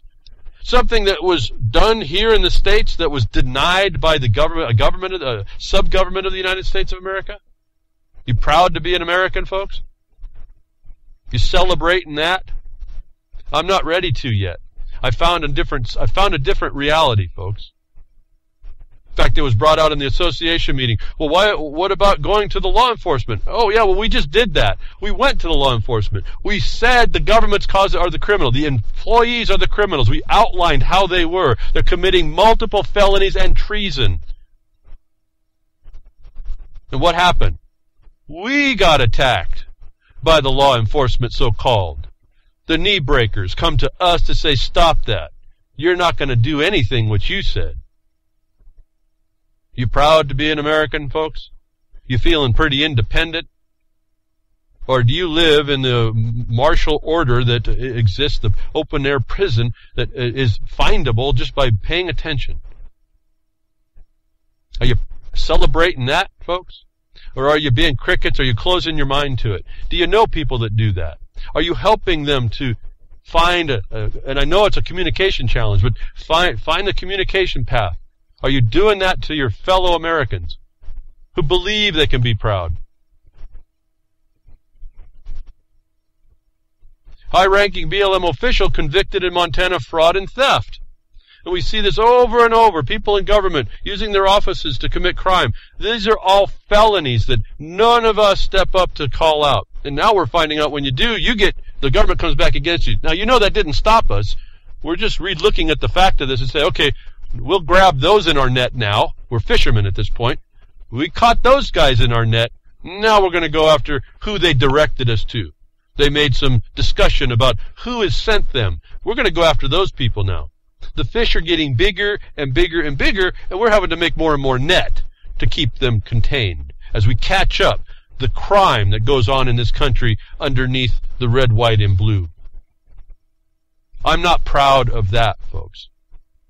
It is a crime against us, though, and I'm duty-bound to arrest it under the same obligation that doesn't allow me to be proud. It makes me want to step forward and bring that back. I'm not that patriotic that way. I've told you that. I'm not a patriot that way. There's a way of life. It was delegated to us to advance. If we didn't see it in the world of the history of man before, it came in the country. For as corrupt as everything around it was, there's a core of brilliance in it that was the distinction that we failed to hold on to. That it's there because now we see it to get back and claim finally for ourselves. Instead, what we did is we allowed this nonsense. We get high-ranking BLM official. These are the people that are attacking the producers on the federal side. Official convicted of Montana of fraud and theft. The former state director of the Bureau of Land Management's Eastern State Region, which is responsible for management of public lands and resources under the BLM in 31 states east of and bordering the Mississippi River, was convicted of fraud and theft by federal grand jury Great Falls on Wednesday. This is actually a couple of weeks ago, not a month ago or so. Excuse me. It's been months. It's March this happened. How long these tabs have been on my board, I just can't get to them. Now, I bring this up because these are the people that are making decisions around the counties that are stealing this revenue from the counties that would make the county services paid for, that would help bring more peace and tranquility. And, well, you know, when everyone's working, you just feel better, right? I mean, you may dread having to get up early in the morning to go to work, but you know that's a lot better than standing in a food line or not having any food at all or worrying where your next payment's going to come from. Even as consumerized as we are, having a job that pays well is much better than not having that job. That these people that are being found out here and there are evidence for you to say, okay, that guy did it, and he had the oversight. You know, everybody leading up to him was allowed to commit the crimes to get him to be that criminal. That this type of a crime is in other state districts. That I just want to point out to you as we move through these agency interactions, this agency way of life, that I'm just not so proud about that. I'm not so proud that I've found a place that I have to now find that we're in an occupied territory. We actually are under martial law by the deed of the government itself, and I hear crickets. I'm not proud about that. I'm not really making a judgment either, because the judgment of the mass is what's going to make the point.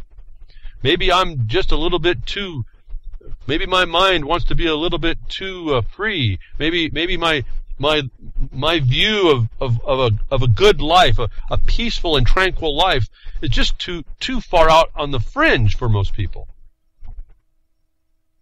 Because apparently not enough of people feel like I do.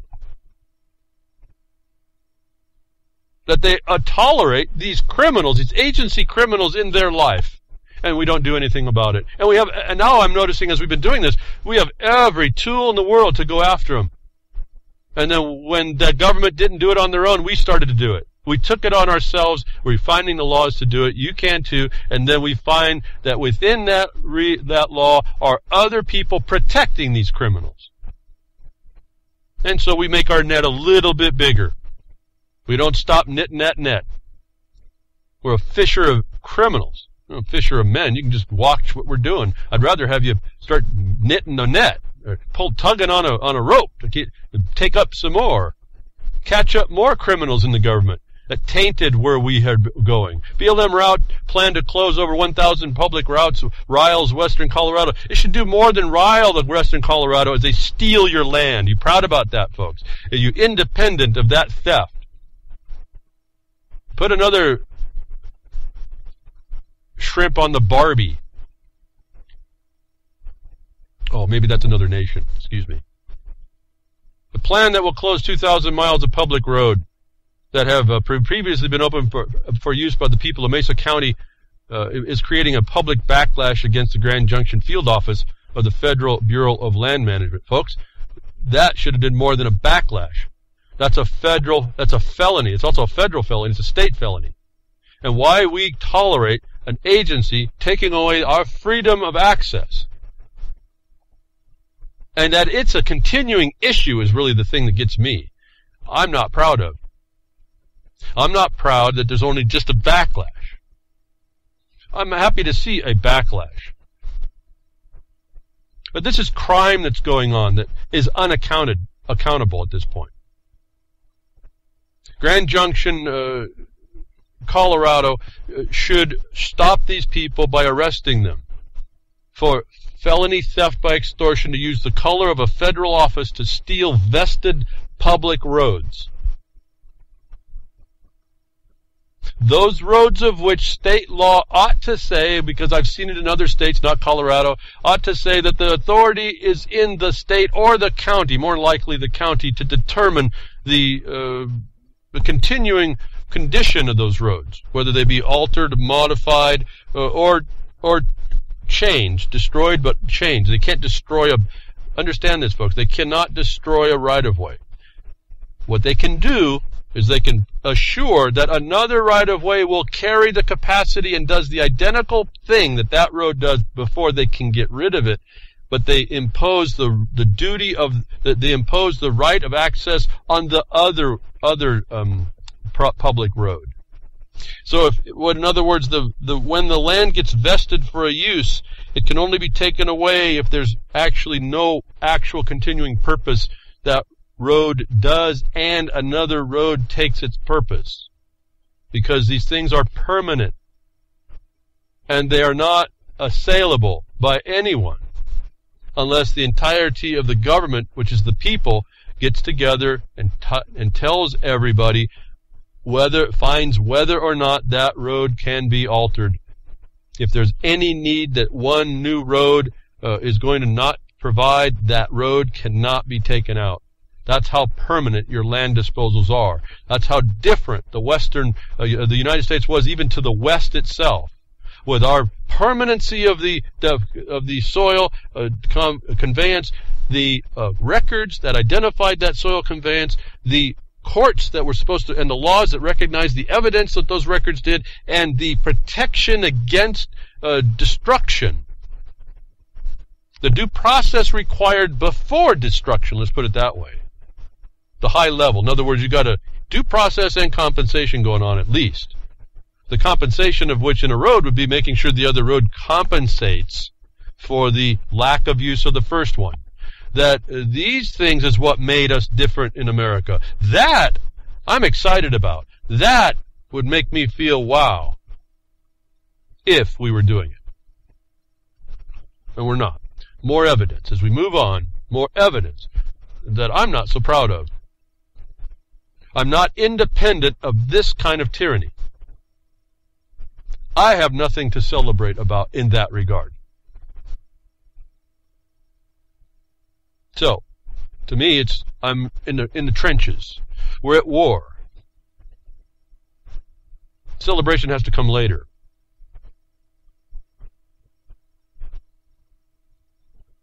I guess it's, in some regards, I was thinking about it really quickly. It's pretty easy. When you don't have the right to produce, like I don't, we're fighting for it, but I'm fighting for it, not going and producing. See, I don't have for myself.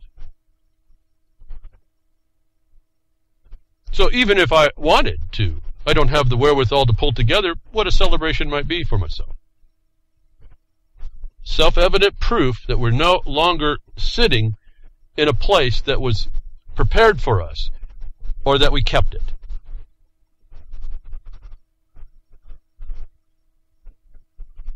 Even though the law says it sits there to protect us, if it's enforced.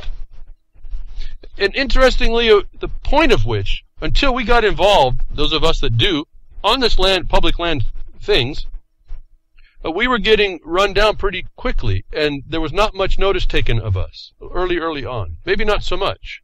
Here's a reflection. Forest Service and BLM propose mining in sensitive habitat. The Nez Perce Clearwater National Forest and Cottonwood Field Office of the BLM have proposed opening the South Fork Clearwater River, French Creek, and Oro Grande Creek in dredge mining operations. Now, dredge mining operations is a wrong term, but let's go for it. There's a whole analysis we could do about that wrong statement. It approved up to 35 mining operations. It could be allowed in these waters that provide habitats for threatened and endangered salmon, steelhead, and trout. And so I want to point out to you that this grant, in the discussion with the Swanson case that declared that the spotted owl could not stop the grant of the sustained yield timber harvest at capacity, that we see now today, finally, that the Forest Service and BLM understand that they cannot stop productive uses of the land and have to make provisions for that despite a sensitive habitat. And what I'm speaking to there, for those of you that study this, is the National Environmental Policy Act, which comes as supplement to other acts of Congress. And that provision of which shows the environment is two parts, divided into two parts, the natural environment and man's environment, the balance of which is in favor of mankind's environment, not the spotted owl and not the fish. That we are seeing for the first time in a long time the Forest Service and BLM actually proposing, contrary to the Nez Perce, contrary to other eco-terrorists, contrary to any other philosophy and ideology, contrary to the laws of the United States, that they will recognize mining, notwithstanding it's been defined wrong, but they will allow productive use of the water in the riverbed despite sensitive habitat, should be a note taker for you. See, the agencies can only do by what their authority is given to them. The executive can only administer what's given to it. And so this is an ongoing review if you have to. Well, we have to at this point because we don't have the luxury of having the BLM understanding their law. Understand that 35 mining operations could be a violation of law as well. First of all, they're not mining operations. They're possessions of land, most likely. The description and the limit of which is described in the notice of location, which is the miner's title, the grantee's title. If there was more than 35 properties along that creek that were claimed, and they're only allowing 35 miners to operate because they call them operations. Operations are contracts under federal government project. That's not a property. Again, that's not a property. You don't get protection. You call it a property and you show your title, they can't stop you. So when I read this, I would say, well, there must be 35 contractors up there on that. I wonder how many mining owners there are, property owners there are. If these are all mine owners, and there was more property mines that were up there that didn't get to have that needed a permission, that's a takings. And the Forest Service and BLM didn't go far enough. I haven't researched that area. I'm just pointing out how you analyze your class, your status, your race, versus what they have to regulate. Whether or not they can put that civil right, that extortion on you. And when you see that it can't, and they do, their courts are still, at this point, standing up for the property that sits outside of their its ability to condition. Now that is something to be, I can't say proud of, because you're just being accepting into something that was established. But we certainly can take the benefit that was given to us and protect that. Being very happy to be in a place that allows this. And this is not foreclosed to anybody else. It's not just because we're born here we get it. Mining law says that those that are here or intend to be here have the right to own land. So there was nothing constrictive about this law of land possession. That the property rights of which appear to be protected, the BLM of which the agencies are claiming an authority, claiming a right, a power to determine, which they don't have. And what came along here was very interesting. We talked 75 years before the raisin growers decided, a raisin grower decided he could sue and did sue and stood up against them like the Bundys, like Wayne Hage. You can't steal my water. I have a right to clean my ditches. The BLM says no. The administration says no. You're not going to do that. Well, that wasn't delegated to them. That's a contrary to the law of delegation. That not just the fact of your property needing to be protected, your raisins, or whatever is your property, not the land as well, but your property too. Your shoes. How about yourself? How about your tools? How about the things those tools produce? Those are all supposed to be protected. There's the other thing as we talk about challenging the authority, the jurisdictions themselves. A court case came through into a United States District Court, which is not an Article 3 court. So understand that's a question here too as well. But that a judge in a United States District Court ruled that administrative courts, the competency of the administrative law judge appears to be unconstitutional. Those judges, like the Sugar Pine Mine is sitting before, those judges, and this was done in the SEC, the Securities Exchange Commission, that their ALJs may not be constitutional because they act as judges, and underneath the appointment clause of the Constitution, they have to have an appointment through the Constitution before they're actually legitimate. That this pointed out another way we've been plundered, and took 81 years to get this question properly before the court. These judges allowed this question to be improperly placed, or did not take it on because of the constraints of how a court case goes, that they allowed an unconstitutional officer to sit in seats of decision since 81 years now. Did I tell you that you have to challenge the authority at every turn? Well, how do you do that? Quickly, just a quo warranto. That's the first one. What I found interesting is this case, when you get the court case, and I think there's a link to these things. You can pick them out, read them. It wasn't a quo warranto they used. They did this inside a motions hearing to challenge the office. And most of the challenges were dismissed by this judge.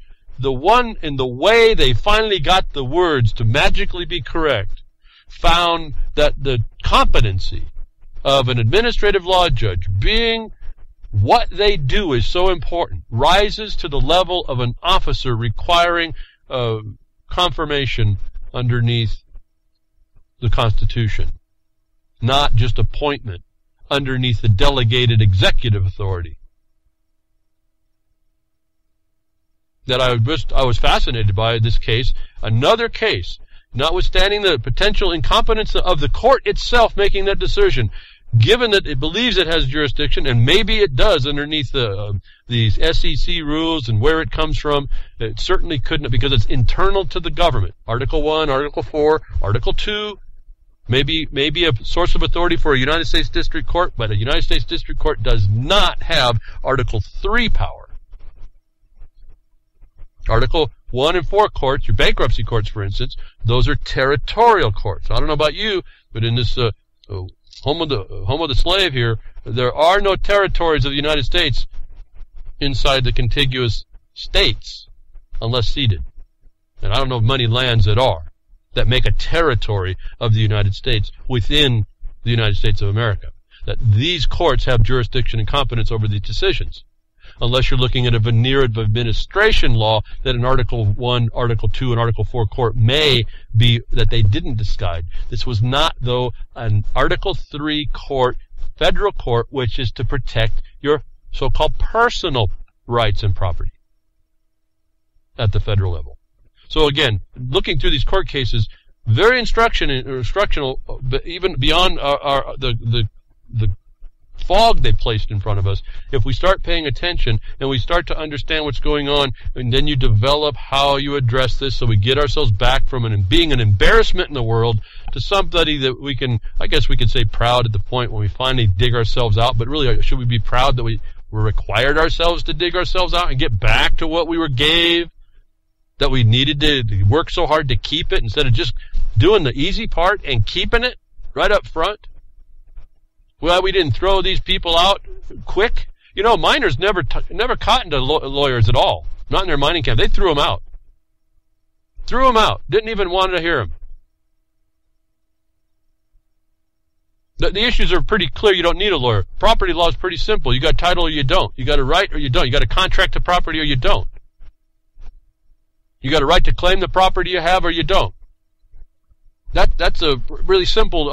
When I realized what Section 53 of Title 30 was, wow, that's a law of possession is what they call that. Simple hearing, very quickly. You just either have the title or you don't. You know, the courts of the United States, all over the state or the federal, they wouldn't have much to speak about if we reduced everything down to that, would they? Contract law. You either have the right or you don't. Now, I know there's nuances within contracts, there's all that kind of. I'm talking about, you got a property issue, you got the right to use it or you don't. This case says the guy or woman that's deciding that has to have a competency, not just the court. And what I found interesting about this is what happened in our court case in 2013. And the clerk tried to transfer the case from an Article 3 court that we attempted, or we did invoke, we just didn't get them to agree to it. The Article 1 and 4 court stepped up and tried to move the case to an Article 1 and 4 court before an incompetent judge. And we did a quo warranto. We had no motions inside that court, so we did a collateral attack, quo warranto. It's a writ that says, give us your lawful authority for your office and for the court. The clerk, give us your authority to wrongly transfer. Give us your warrant in law, quo warranto, your warrant in law to transfer to a court of incompetent jurisdiction. Senior judge, give us your warrant in law that a senior judge is competent in the condition and that can invoke a court, be the court of competent jurisdiction we invoked. Folks, they failed, both of them, miserably.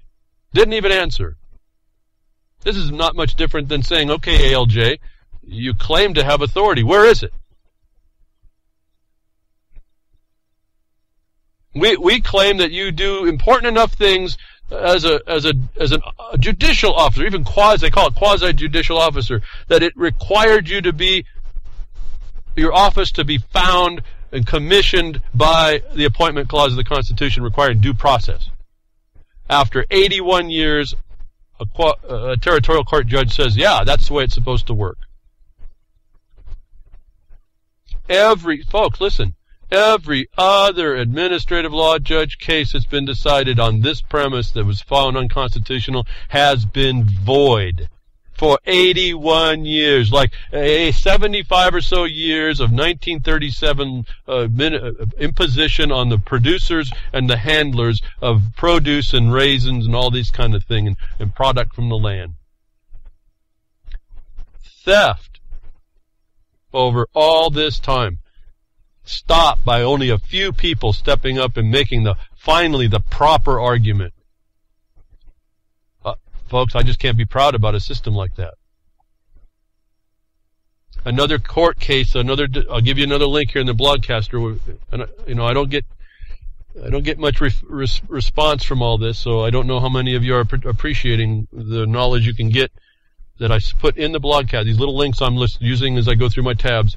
Another case talking about this condition on how one of the ways we can come to grips with our problem and one of the ways that we can come to grips with a remedy. In other words, folks, when we invoked an Article 3 court, an Article 1 or 4 court answered. Nobody answered into our case at all. That's why we got our default judgment. Had they answered into an Article 1, 2, or 4 court where we invoked an Article 3 by our standing and our claim, if they answered into an Article 1, 2, or 4 court instead, we would still have gotten our default. That when you understand this stuff, it gets real simple. I told you there's no issues. Once you see what the law says, and we maintain the law, or the powers and the people to maintain the law, not be persuaded by the legal profession, making cha-ching on every letter they write, working off of legal theories that, anybody with the most basic knowledge and objective basis would say, you're just sitting in here with a conflict of interest to make another $1,000 to advance your theories. I'm not here on a theory. I'm here on the law. I'm here with a fact that says I have a right, and these people over here are violating it without right. That's what I have. Why are you wanting to do a legal theory on that? Why are you putting it in argument before courts without competent jurisdiction, before officers that aren't competent to hear it? In our case, not only did they not come back and say that he had competency as a senior judge, which he's not an Article 3 judge either, he's just an administrative judge, he didn't perfect the fact that there was even the existence of a court at all. In other words, even if he was competent as an Article 3 judge, he didn't invoke the court to sit and preside over. You have to have the court first. And so when you understand these hierarchies, it doesn't get so complicated. There is a real logic behind some of this stuff. It's being run down by these usurpers who haven't changed that law, but get you to believe it has been changed by getting you to consent to lesser standards. That when I talked about territorial courts, and I told you that we looked at our cases, 2013 now, that this became a critical observation in the way they were going to try to defeat us that I was actually prepared for. I'd seen it happen before to lots of other cases. That I told you that there's no territorial courts for the most part in the United States of America, in the states themselves, and only that territory might be the land ceded to the federal government, that there is no territorial courts per se, that a United States District Court is a territorial court, and a District Court of the United States is not. The District Court of the United States is the Article III court. The United States District Court, listen to the words, they're not in the same order. This is very crucial. The United States District Court is a territorial court. There comes up another tax case now. Now it's a tax case. They're now, and this is just back in May this year, they are making a very similar argument. And it's not an argument. They're producing the fact that territorial courts are not Article III courts. And the courts you have in your state, this is what Bundy ran into. He ran into a United States District Court. They put him in the United States District Court, and it was a court that was not competent to hear his problem.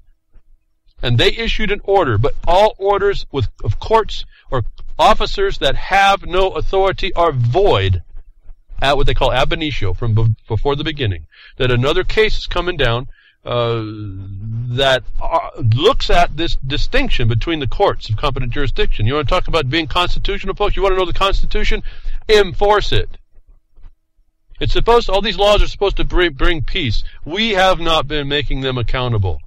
Landmark income tax case, Supreme Court number 14-1305. There are two kinds of federal trial courts, those of general jurisdiction, territorial, personal, and subject matter jurisdictions, and those of limited jurisdiction, subject matter jurisdiction only. Now, I just said a bunch, probably confused a lot of you because it sounds like it's mishmash. It sounds like, as I was told by an attorney, that's gobbledygook. And I told him, I said, what you've created is gobbledygook. I'm trying to show you that it's actually straight and it's not as much mess as you've made it out of. In this case, territorial jurisdiction is a difference than just subject matter. Again, subject matter is that Article III constitutional. You have a standing over an issue that's cognizable through the Constitution as an obligation violated to you. Territorial, where they have personam, is where you're acting within that territory to do something, and you or the other party is being called into that court for working within that territory, and typically that territory is really a contract. It's a veneer of authority. This administrative authority, when they write a permit, it's a permit issue. That's another form of a contract, an application you filled out, something that's presumed, some activity presumed upon you, like that gentleman in the motorhome. Well, he's in commerce going down the highway. Well, that was a lie. It's a fraud. That's a mischaracterization that you have to challenge right up front.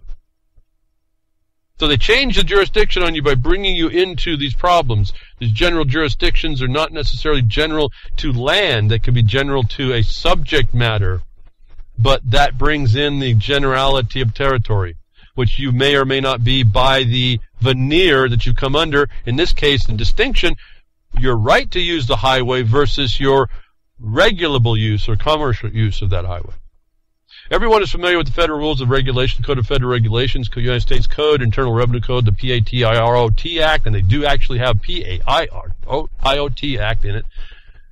Affordable Care, Obamacare, Defense Authorization, etc. The only federal courts authorized by the Constitution to hear civil and criminal matters brought against individual Americans for alleged violation of federal rules or regulations are courts of general jurisdiction. So, without going on and on, those courts of general jurisdiction are territorial. There is no United States territory in the states. And in fact, the state jurisdiction, both criminal and civil, exists in all parts within the borders of the state except those lands ceded. Special acts cede land back to the federal government or withheld it to the federal government in states' creation. That these territorial courts have no territory over which you have been operating that you didn't challenge. No different than the ALJs are not in an office found under the Constitution, but extrajudicial to its function, creating a constitutional violation in its establishment. Again, all challenges. This agency overthrow of our independence, the actual being independent, in the New Deal, as I wrote back in 1999 or so, we were being under the newer deal, the corporate collective consequence. And that was coming because we wouldn't stand up, but we could stop it by standing up to stop it. It would require that we did this. That these administrations are coming here onslaught and ongoing, despite this ruling that shows that there may be a very large question in the competency of the judges, which extends down to what competency then does the agencies have actually.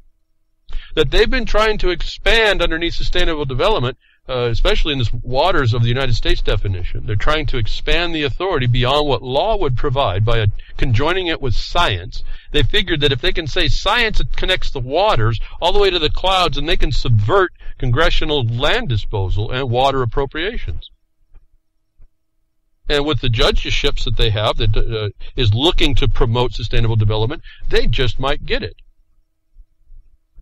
And they're doing it as my research and our research and friends of mine research have identified. I started out looking at the public trust doctrine, and we've talked a little bit about that. And they're trying to move it into what they now call the nature's trust, expanding the public trust doctrine that used to be limited to navigable waters and inland seas, things like that, navigable areas, extend them beyond the navigable restriction, which is what you see the Waters of the United States rule doing, that the EPA now threatens, another agency threatens property owners with just a simple rule change. Now, under law, that's not supposed to be the fact, but most people don't. They lead with their deed instead of their patent, and they don't realize that deed is just an evidence of a potential interest, not the ultimate evidence of possession, and the quality of enjoyment or use. That the EPA comes underneath also to destroy your rights because these attorneys don't advance your rights. You have to understand your own property. They represent you. When they say wrong, you're saying wrong. Like the miners down south, the attorneys allowing recreational evidence in, and they don't have a case. It's that simple. And yet these attorneys are charging them by the thousands of dollars to advance and allow to be advanced the wrong case and under administrative constraint.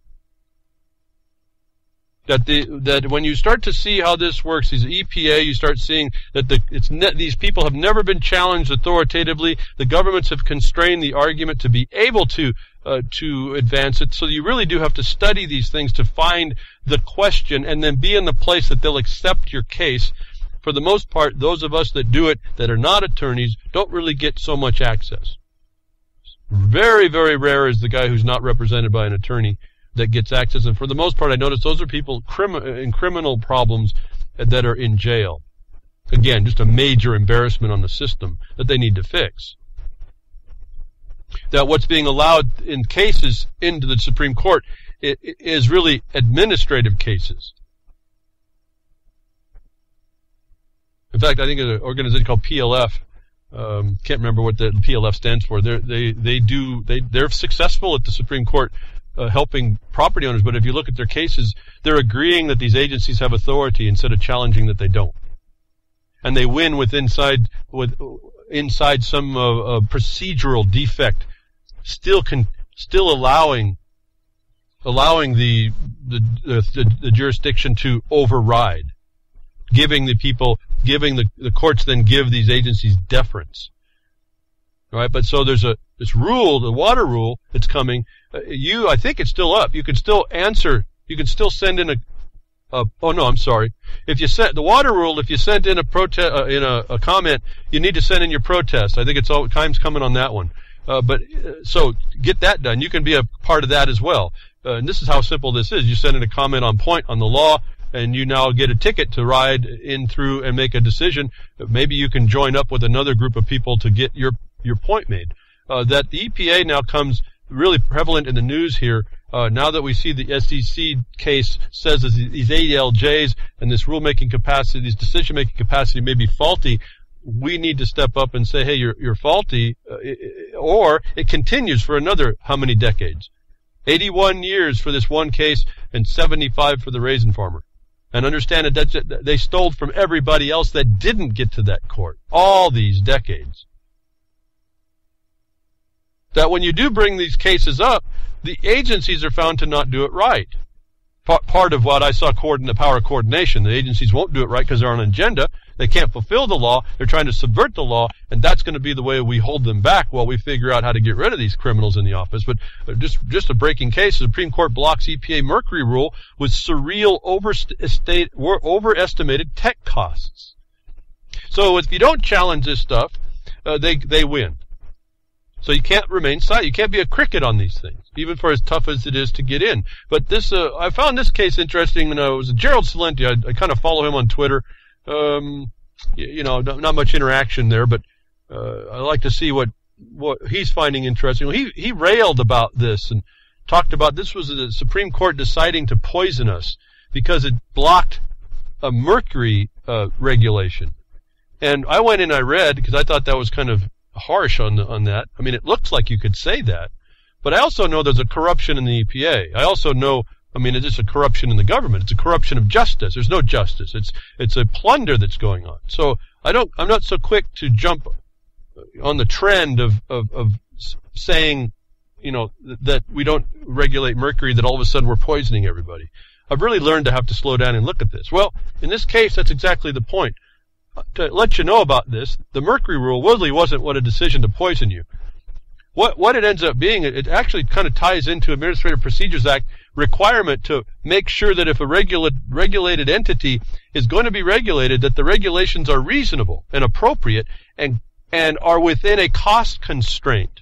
Why? Because the cost constraint is to determine as a guideline what the potential takings is going to be over and above what someone ought to have done naturally, the excess of which is the societal imposition on that entity that under law they are not supposed to be burdened with, that the rest of us should share.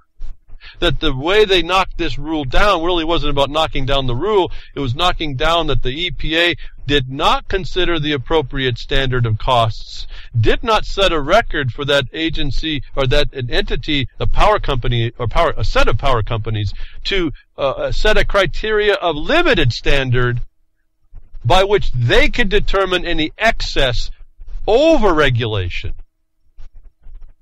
And so to come out and say that this Supreme Court mercury rule was poisoning us I was disappointed in Mr. Celente's observation that way. Yeah, I guess you could take it that way. But what we're looking at here is if you don't do this here, they'll come back at you and take from you without these considerations. And for those of us that don't quite understand a little bit about this, think that we're a commerce entity and we go into our states and they have an APA there, an Administrative Procedures Act there that follows the federal very closely. If you don't think that if you think there's an independence in the states, that you're going to be surprised to look at the APAs federal and state. They're really highly consistent. That there's a provision that I found a long time ago that even if you're a regulated entity, and if you are a regulated, whether or not you're supposed to be, if you are regulated, there's a provision that's written into the rules about economic constraint for the regulation. That if it costs an entity too much to try and meet the standard that the government imposes, that becomes a takings. That level above what they would do on their own is a takings. It's a demand by society beyond what anyone could do, that burden cannot be shifted to one. It has to be spread across the many. That there is a provision that you either pay, as a government, pay for the regulation that you want to bring the standard back beyond and above what someone can do. You pay for that as a government so that you don't steal from that one, or you waive the regulation. And what you're looking at is a benefit for what society gains as the benefit for producers, and whatever detriments caused by the demand of the society itself under one trying to feed that demand. That I think it was premature to claim that this rule that doesn't allow a rule for regulation for mercury output and other chemicals to be enforced was a problem, because if you allowed it in, then you're going to take away the guidance for people being imposed by regulations in their property, and it's going to be a silent theft upon them. That you need, again, looking at this and learning how to read these things, you're seeing that there's certain places the government can go and there's certain places that can't. And if you're fortunate enough to get your point across to the Supreme Court in a derogatory condition to you, that you see that there's certain things that actually do have to go on even in the administrative sense. There has to be things proper, even in the administrative sense. The ALJ, the judge, the administrative law judge has to be competent, lawfully competent. The evidence that's gotten can't have a lack of candor in it. It has to be more proper. Despite all the other cases we hear where that's not enforced, there are some cases that do, and I just use those to go on to help. Now, another interesting case, I'll get right to it here. We're going to right to the end. Interesting little story popped up. I thought was fascinating. Nuclear chemist publishes paper detailing aluminum poisoning of humanity via geoengineering. While the EPA is beating down on all the property owners, they're allowing this now admitted geoengineering. The UN admitted to it, while everybody's not producing any proof of it. A very interesting story. It's a report that shows that a report was done by a chemical scientist here that was making pretty interesting statements at really outing IPCC, the global warming condition, the geoengineering. He talks about the chemtrails that you might hear publicly, but that this is the problem with the analysis that they're doing as a chemist. They're finding that the component parts are something called fly ash. That happens to go back to these power companies. It's funny that they want to regulate the power companies for mercury, but they'll allow them to spray all this stuff into this fly ash waste into the air. Why aren't they interested in that? But see, that's not part of the game, and that's not part of poisoning everybody. That this little report and this scientific study points out all of the things and the dichotomies that are within the problem actually outs the IPCC modelers for a grand climate models based upon false assumptions that the heat from the sun and the heat from the earth are both constant. In other words, the definition is that global warming is man-caused. The big ball in the sky, both big balls in the sky, have nothing to do with energy coming to the earth. The earth and the sun do not exist. Galileo versus the Pope 2.0 is on the horizon, folks. This study shows that the component parts of what we call geoengineering through chemtrails has the same constituency as fly ash. And they're just pumping it into the system. So, fascinating little read, interesting disclosures. Again, running out of time to be able to read it. I could read it, but if you don't see this stuff yourself, I always find a big void for people. When you read it, you can't deny it, and you can't dismiss it as being some kind of an opinion. I mean, it's right here, and this might be it's scientific, but I notice it's not really a study so much, but it's an explanation for India as to why their people are getting sick, why their crops are dying, and why their mountains stop all the air, which happens to be stopping what now is what they can identify as particulates in the sky that are not natural. And they're trying to explain that. So, this is apparently a fly ash condition, and it's poisoning you through the aluminum. And I told you about that study, aluminum oxide dissolves in humic acid in 3 days. They did that study so they could see if they're hiding the evidence or not. Well, they can't hide the strontium and the thorium and the uranium that comes out of all this stuff. They can't hide all that. So there's more to it than just the 3 that you measure. And it's really not being regulated by the same agency that would take your property rights away. Why? Because Sustainable Development through Agenda 21 says you have no property rights, and we're going to command and destroy your property and determine what it is and tax you for the possession and the privilege of it from afar by edict that hasn't been tested for decades and decades. Thank you for tuning in today. Hope I offered you something to inspire you to grab somewhere. Let's be proud Americans at some point, but for a reason, not because we're letting it all go out to hell in a handbasket, and especially to foreigners that snuck in and crept up on us, infiltrating and surrounding our institutions, and have never given us peace and tranquility. I'm not proud that we don't have that, but we can maybe one day have a beer or wine or whatever we want to do, maybe wine and a cry, when we get it done. We're a long way from that. We have a long way to go about that, and we're not going to do it being crickets. That's for darn sure. So, again, take care. I do hope everyone had a great weekend. It was a lot longer for you all. Those that take out an extra few days, I hope you got a chance just to relax. We all need that sometime. Don't wait too long to jump into the fray, and let's bring this thing back to where we thought we could. Stay tuned to all your hosts here, and thanks to and support the WT World Truth and RLM and UCY, all the people. Join up worldtruth.org social network and keep in touch. Take care.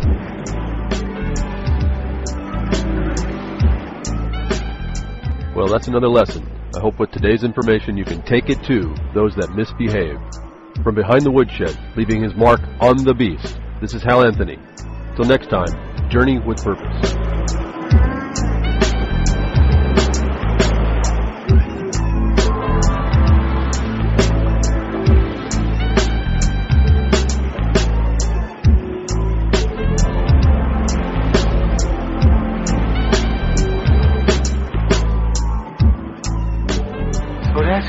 Opening up a can of whoop-ass feels like. Son, you just opened a whole case of whoop